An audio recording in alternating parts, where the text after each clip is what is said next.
अभी जो शिक्षा हम लेते हैं वो मैकॉले की है। मैकॉले ने जो पाठ्यक्रम तय किया वही हम पढ़ते हैं, और दुर्भाग्य से मैकॉले जो पाठ्यक्रम हमको दे गया वो इतना रद्दी और बेकार का है जो जिंदगी में कभी काम नहीं आता। हम पढ़ते हैं, रटते हैं, कक्षा में जाकर उल्टी करते हैं। कॉपी पे लिखना माने उल्टी करना। 100 में से 96 नंबर ले आते हैं। अब उसका शहद लगा के चाटे तो क्या निकलता है उसमें से? 96 नंबर। जिंदगी में काम नहीं आती वो शिक्षा। मैं मेरा उदाहरण देता हूं, सालों साल मैंने पढ़ाई की, मेरा जीवन खराब किया। मैं नहीं पढ़ता तो बहुत अच्छा होता। जितने साल मैंने पढ़ाई की, जितना पैसा मेरे माता पिता ने मेरी पढ़ाई पे खर्च किया, जितना पैसा मेरे ट्यूशन पे मेरे माता पिता ने खर्च किया, अगर मैं पढ़ने नहीं जाता वो सब पैसा बचता और मैं उससे कोई धंधा और व्यापार करता तो करोड़पति होता। क्या पढ़ाई हुई है मेरी? मैंने बचपन में पढ़ा x plus Y whole square is equal to X square plus 2xy plus Y square, x minus Y whole square is equal to X square minus 2xy plus Y square. अब मेरे समझ में नहीं आता कि करूं क्या इसका मैं मेरी जिंदगी में।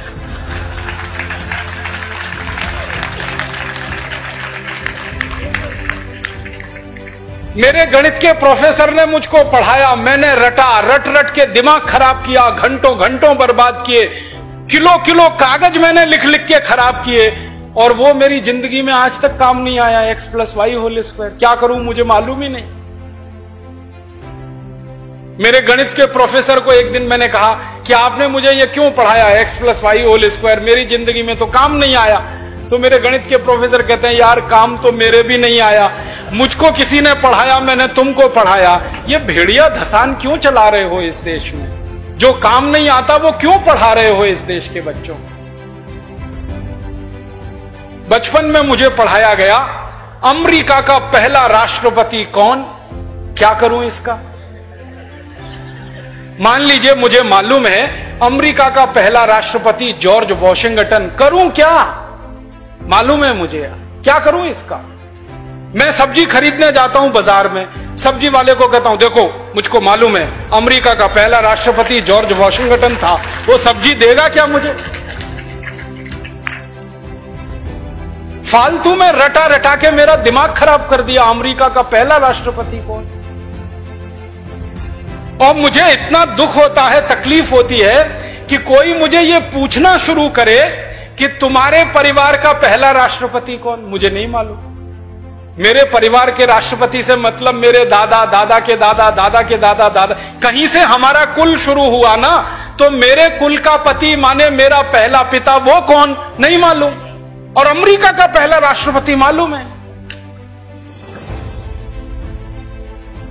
और मुझे तो इतना दुख होता है कि अमेरिका का पहला ही राष्ट्रपति नहीं मालूम, 250 राष्ट्रपति मालूम है मुझे उनके, और मेरे कुल के 2.5 आदमी के नाम नहीं मालूम मुझे। मेरे पिताजी का नाम मालूम है, उनके पिताजी का, उसके आगे बढ़ता हूं तो सब ब्लैंक हो जाता है, याद ही नहीं मुझे। क्या करना है ऐसी शिक्षा से? काम की क्या है ये? बचपन में मुझको पढ़ाया कनाडा का क्लाइमेट कैसा, कनाडा का, भारत का नहीं, कनाडा का। कनाडा की जलवायु क्या है, क्या करूं उसका कनाडा की जलवायु का? मैं तो कभी कनाडा जाने वाला नहीं, कनाडा मेरे घर में कभी आने वाला नहीं, उसकी जलवायु पढ़ के करना क्या है? मैं शिवपुरी में रहता हूं, मैं भोपाल में, ग्वालियर में रहता हूं, मुझे शिवपुरी की जलवायु मालूम है तो कुछ काम आने वाली है, कनाडा की जलवायु क्या काम आने वाली है? कभी जिंदगी में मौका मिला कनाडा जाने का, जिसका कोई दूर दूर तक संभावना नहीं है, तब जाके वो बात कभी काम आएगी। उसके लिए रट रट के, पढ़ पढ़ के दिमाग खराब कर दिया घंटों घंटों। ऐसा फालतू इतिहास पढ़ाया। अकबर बड़ा महान था, होगा, मैं क्या करूं? अकबर महान था, ठीक है, मैं क्या करूं उसका? मेरी जिंदगी में उससे क्या फायदा होने वाला है अकबर की महानता से? मतलब मैं कहना यह चाहता हूं कि जो ज्ञान हम ले रहे हैं हमारी शिक्षा में, वो जिंदगी में कभी काम नहीं आता। आप ईमानदारी से अपने बारे में एक दिन ये करना, मेरी बात है इसलिए नहीं, आपने जो जो पढ़ा है अपनी जिंदगी में याद करो, उसमें से कितना आपके काम आया। शायद आप 100 का नंबर निकालेंगे तो 5 भी काम नहीं आया, 5% भी काम नहीं आया। जो काम नहीं आया पढ़ा क्यों, फिर रटा क्यों उसको? और आप ऐसे सोचो, दूसरा उल्टा सोचो कि हमने जितना पढ़ा वो कितना हमें याद है। याद उतना ही रहेगा जो रोज काम आता है, बाकी कचरे को दिमाग निकाल के ऐसे ही फेंक देता है। जो याद ही नहीं रहे और काम नहीं आए उसको पढ़ना और पढ़ाना क्यों। तो मैंने सोचा कि शिक्षा व्यवस्था बदलना बहुत जरूरी है। हमारे बच्चों के ऊपर इतना बोझा हो गया है, इस बोझे ने बच्चों को खत्म कर दिया। कभी कभी तो मुझे इतना अफसोस होता है, अखबारों में खबर पढ़ता हूं 12वीं कक्षा का रिजल्ट आया, इतने बच्चों ने आत्महत्या कर ली। क्यों? फेल हो गए। बच्चे थोड़ी फेल हुए हैं, परीक्षा की पद्धति फेल हुई है हमारी, बच्चे फेल नहीं हुए। बच्चों के बारे में तो सारी दुनिया कहती है कि वो तो कच्ची मिट्टी के घड़े के जैसे हैं, जैसा आप शेप दोगे वैसे हो जाएंगे। हमारे बच्चों को हमारे अध्यापक और परीक्षा वाले शेप नहीं दे पाए, इसलिए परीक्षा पद्धति फेल हुई है, बच्चे फेल नहीं हुए। मुझे तो कई बार यह कहने के मन करता है कि बच्चों को फेल करने वाले अध्यापकों को फेल करना चाहिए, क्योंकि उन्होंने पढ़ाया नहीं ठीक से, समझाया नहीं बच्चों को ठीक से।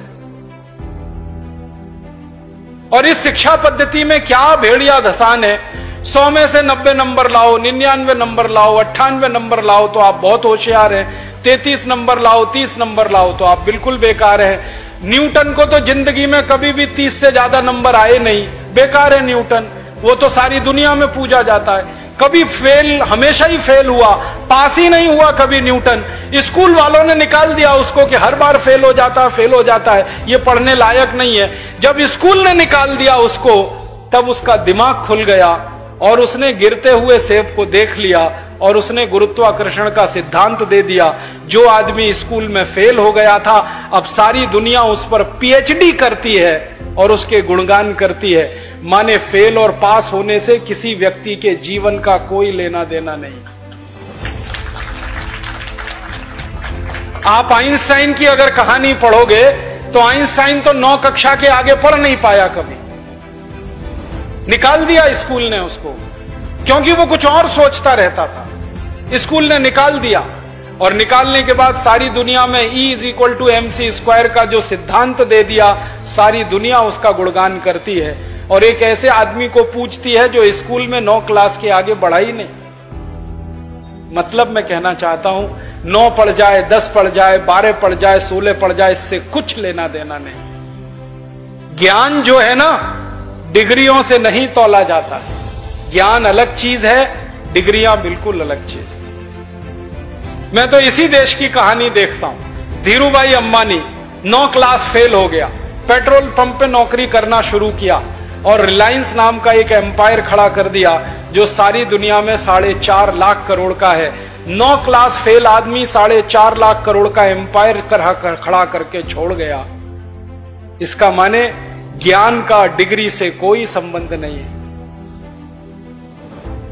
घनश्याम दास बिरला 4 क्लास पढ़े, स्कूल और गांव छोड़कर निकल गए, लोटा लेकर कलकत्ता पहुंच गए और इतना बड़ा खानदान बना दिया, बिरला एम्पायर, जो आज लाखों करोड़ का है। 4 क्लास पास आदमी ने किया। बिरला जी कहा करते थे कि क्लास पास करना कोई महत्व की बात नहीं है जीवन की तुलना। तो हम जीवन को जीने वाली शिक्षा हमारे विद्यार्थियों को दें, ऐसी शिक्षा व्यवस्था हम बनाएं जिसमें डिग्री का महत्व ना हो, ज्ञान का महत्व हो, परीक्षा का महत्व ना हो, सीखने का महत्व हो। पढ़ाने का महत्व नहीं हो, सिखाने का महत्व हो। अध्यापक भी सीखें, विद्यार्थी भी सीखें, दोनों सीखने की प्रक्रिया में आगे बढ़ें। ऐसी एक शिक्षा व्यवस्था हम बनाना चाहते हैं और यह पूरी शिक्षा व्यवस्था मातृभाषा पर आधारित होगी, ये अंग्रेजी पर आधारित नहीं होगी। अंग्रेज आए तो अंग्रेजी आई, अंग्रेज गए तो अंग्रेजी चली जानी चाहिए थी। क्यों हमने रख लिया इस अंग्रेजी को? अंग्रेजी में पढ़ाते हैं अपने बच्चों को, मार मार के सिखाते हैं, बच्चे बेचारे अक्सर उसमें फेल हो जाते हैं। हिंदुस्तान के बच्चे गणित में पास होते हैं, भौतिकी में पास होते हैं, रसायन में पास होते हैं, अंग्रेजी में फेल हो जाते हैं। होना ही चाहिए उनको अंग्रेजी में फेल, क्योंकि अंग्रेजी विदेशी भाषा है। मुझे आप एक अंग्रेज बताइए और दिखाइए जो हिंदी में पास हो जाए,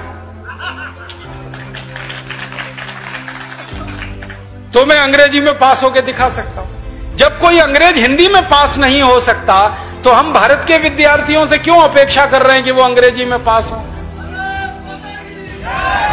और अंग्रेजी भाषा नहीं है पास होने लायक, ये तो भाषा ही रद्दी है। इस भाषा का इतिहास जब मैंने पढ़ा, 5वीं शताब्दी में तो ये भाषा आई, माने मुश्किल से 1500 साल पुरानी है। हमारी भाषा तो करोड़ों साल पुरानी है, संस्कृत, हिंदी, मराठी, तमिल, तेलुगु, कन्नड़, मलयालम, ये तो 1500 साल पुरानी है। और दुनिया की सबसे रद्दी भाषा है अंग्रेजी, जिसकी कोई अपनी व्याकरण नहीं है जो शुद्ध हो और ठीक हो। आपको एक उदाहरण देता हूं। अंग्रेजी में एक शब्द है PUT, पुट, BUT, तो PUT पट होना चाहिए। CUT कट, BUT बट, तो PUT पट। अगर PUT पुट तो CUT कुट, BUT बुट, यही होना चाहिए ना। क्या मूर्ख लोगों की भाषा है, ग्रामर ही नहीं है। और परम मूर्खता की भाषा ये अंग्रेजी। एक शब्द है अंग्रेजी में, उसमें कहते हैं केमिस्ट्री, CHEMISTRY, केमिस्ट्री। तो यहां पे CH जो है ना का हो गया, ठीक है। तो केमिस्ट्री में CH का हो गया, तो चोपड़ा में कोपड़ा होना चाहिए। CHOPARA है ना, उसको चोपड़ा क्यों कहते हैं, कोपड़ा कहो। और CHOPARA को चोपड़ा कह रहे हो तो CHEMISTRY को केमिस्ट्री कहो। फिर एक जगह CH का है, एक जगह CH चा है, कुछ समझ में नहीं आता क्या इनका हिसाब किताब है। मूर्खों की भाषा है ये अंग्रेजी। और इस भाषा की कितनी बड़ी कमजोरी है। अंग्रेजी में एक शब्द है SUN, माने सन, माने सूरज। अब किसी भी अंग्रेज माई के लाल को मेरी चुनौती है कि इसका दूसरा शब्द अंग्रेजी में से निकाल के लाए। SUN का पर्यायवाची है ही नहीं, लाएंगे कहां से। पूरी अंग्रेजी में सन का पर्यायवाची नहीं है, माने दूसरा शब्द नहीं है जो सूर्य को बता सके। अब हम संस्कृत की बात करें, सूर्य एक शब्द है, दिनकर, दिवाकर, रवि, भास्कर, मार्तंड, 84 शब्द है हमारे पास संस्कृत में। अंग्रेजी में एक ही है। एक शब्द है अंग्रेजी में मून, एक ही है, चंद्रमा। और हम संस्कृत में 56 शब्द हैं चंद्रमा के लिए। अंग्रेजी का एक शब्द है वाटर, माने पानी, वो अकेला एक ही है। वो नदी का पानी हो या नाले का, कुएं का हो या तालाब का, सब पानी वाटर है। और यहां भारत में हर पानी के लिए अलग शब्द है। बारिश का पानी अलग, समुद्र का पानी अलग, नदी का पानी अलग, तालाब का अलग, सरोवर का अलग, नाले का पानी अलग, कीचड़ का पानी अलग, सब पानी के लिए अलग अलग शब्द है। अंग्रेजी में एक ही है, वाटर। बहुत गरीब भाषा है अंग्रेजी, शब्द ही नहीं है उनके पास। कितने गरीब हैं, चाचा भी अंकल, मामा भी अंकल, मौसा भी अंकल, फूफा भी अंकल, फूफा का फूफा भी अंकल, मौसा का मौसा भी अंकल, कोई शब्द ही नहीं है अंकल के अलावा।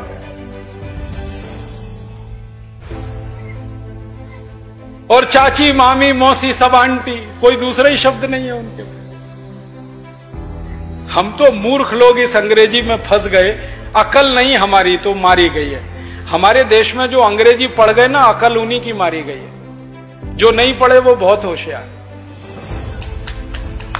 पता है, मैं कुछ लोगों के घरों में जाता हूं। मैंने जिंदगी में एक नियम बनाया, वो नियम यह है कि होटल में खाना नहीं खाऊंगा, होटल में ठहरूंगा नहीं। तो झक मार के मुझे घरों में ही ठहराना पड़ता है, खाना खिलाना पड़ता है, क्योंकि मैं खाता नहीं, होटल में ठहरता नहीं। तो हर बार नए नए घरों में जाता हूं खाना खाने, रहने के लिए। तो अंग्रेजी पढ़े लिखे लोगों के घर में भी जाता हूं, तो वो कैसे मूर्ख दिखाई देते हैं, मुझे उसका उदाहरण बताता हूं। वो ना तो अंग्रेज है ना तो हिंदुस्तानी है, खिचड़ी है बीच की। और वो खिचड़ी कैसी है, किसी के घर में गया तो पिताजी का नाम घर में रामदयाल, माताजी का नाम गायत्री देवी, बेटे का नाम टिंकू। अब मैं यही पूछता हूं कि रामदयाल और गायत्री देवी का टिंकू कहां से आ गया।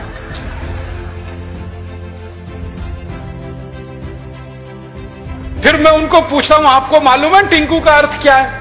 उनको नहीं मालूम। नाम रख लिया बच्चे का टिंकू, अर्थ नहीं मालूम। ऐसे मूर्ख लोग, अर्थ मालूम नहीं, नाम रख लिया टिंकू टिंकू टिंकू। फिर डिक्शनरी खोल के दिखाता हूं। अंग्रेजों की सबसे पुरानी डिक्शनरी है वेबस्टर डिक्शनरी। उसमें टिंकू का अर्थ है आवारा लड़का।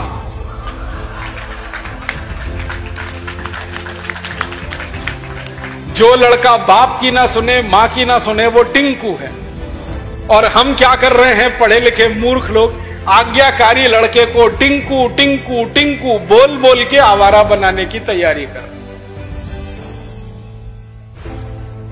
ऐसे अंग्रेजी मूर्खों के घरों में जब मैं जाता हूं तो ऐसे ही नाम मिलते हैं, बबली, डबली, डबलू, बबलू। क्या मतलब है डबलू, बबलू, बबली, डबली? डिम्पल, ट्विंकल, कुछ मतलब ही नहीं। कुछ भारत में नाम की कमी हो गई है क्या? और इससे भी बड़ी बड़ी मूर्खताएं मैं देखता हूं। कोई अधकचरे हिंदुस्तानी, माने आधा अंग्रेज आधा हिंदुस्तानी के घर में जाऊं तो इंप्रेशन जमाने के लिए, माने रौब जमाने के लिए अंग्रेजी झाड़ेगा। हाँ, भले गलत सलत, लेकिन झाड़ेगा जरूर, रौब पड़े उसके ऊपर। वो क्या कहेगा, हिंदी में भी बोल सकता है, वो बात नहीं बोलेगा। वो कहेगा, oh Rajiv Dixit, she is my missus. तो मैं पूछता हूं, really she is your missus? क्योंकि उसको मिसेस का अर्थ नहीं मालूम। मिसेस का अर्थ जानते हैं क्या है?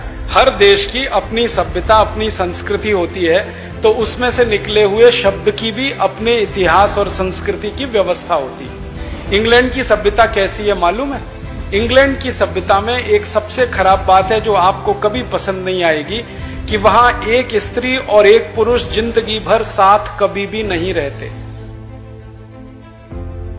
बदलते रहते हैं। जैसे हम कपड़े बदलते हैं ना, वैसे वो एक दूसरे को बदलते रहते हैं। एक पुरुष की 20 स्त्रियां हो सकती हैं, एक स्त्री के 20 पुरुष हो सकते हैं। मेरे कई दोस्त हैं इंग्लैंड और यूरोप में जिनकी 40-40 शादियां हुई हैं, 41वीं करने को तैयार। ये उनके यहां चलता रहता। इसको उनकी भाषा में कहते हैं एक्स्ट्रा मैरिटल अफेयर्स, पर स्त्री गमन पर पुरुष गमन। तो एक पुरुष कई स्त्रियों से संबंध रखता है, एक स्त्री कई पुरुषों से संबंध रखती है। तो पत्नी को छोड़कर जितनी स्त्रियों से संबंध रखने वाले होते हैं, वो सब मिसेज में जाते हैं। माने मिसेज का अर्थ है धर्म पत्नी को छोड़कर कोई भी महिला जिसके साथ आप बिस्तर में रात को सोएं, वो मिसेज होती है, पत्नी को छोड़कर।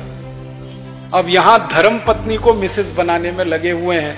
मूर्खों के मूर्ख पता नहीं कहां से पैदा हुए। मिस्टर का मतलब उल्टा है, पति को छोड़कर कोई भी पुरुष जिसके साथ आप रात बिताएं वो मिस्टर होता है। यहां पति को मिस्टर बनाने में लगे हो। छोड़िए इन अंग्रेजी शब्दों को, इनमें कुछ दम नहीं। और एक तो सबसे खराब अंग्रेजी शब्द है, पता नहीं लोग बोलते कैसे हैं उसको, मैडम। आप जानते हैं मैडम कौन होता है यूरोप में? अंग्रेजों की संस्कृति में जहां पर पर स्त्री गमन होगा वहां वैश्यावृत्ति होने वाली है कि नहीं? पर स्त्री गमन, पर पुरुष गमन, वैश्यावृत्ति चरम पर होगी। तो वैश्याएं जो अपने कोठों को चलाती हैं, अपने वैश्यावृत्ति के काम में लगी हुई वैश्याओं की जो प्रमुख वैश्या होती है उसको मैडम कहते हैं।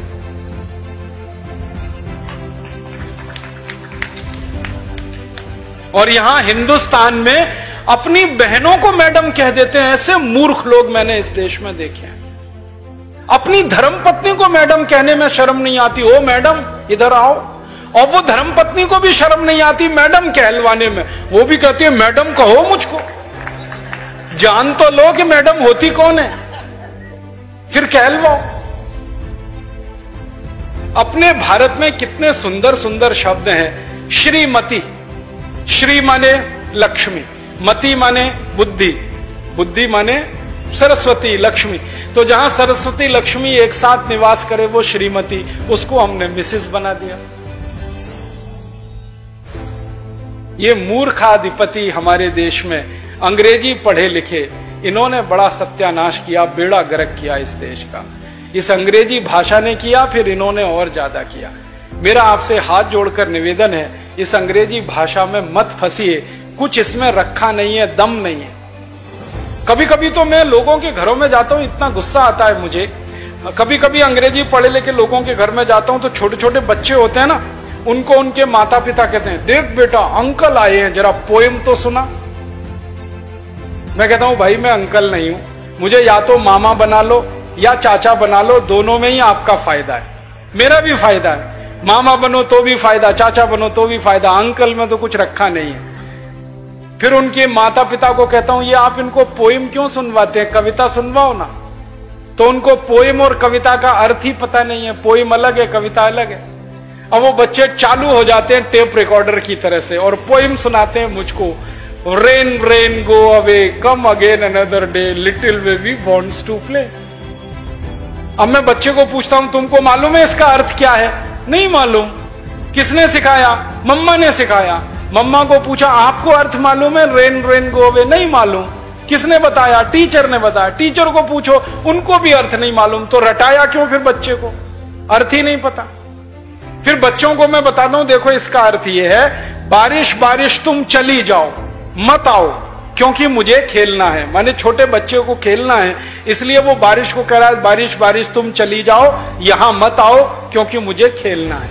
अब ये बच्चे कविता गा रहे हैं, बारिश बारिश तुम चली जाओ, यहां मत आओ, मुझे खेलना है, और ये ईश्वर से प्रार्थना के रूप में कविता है। करोड़ों बच्चों ने ये कविता गाई और ईश्वर ने सुन ली तो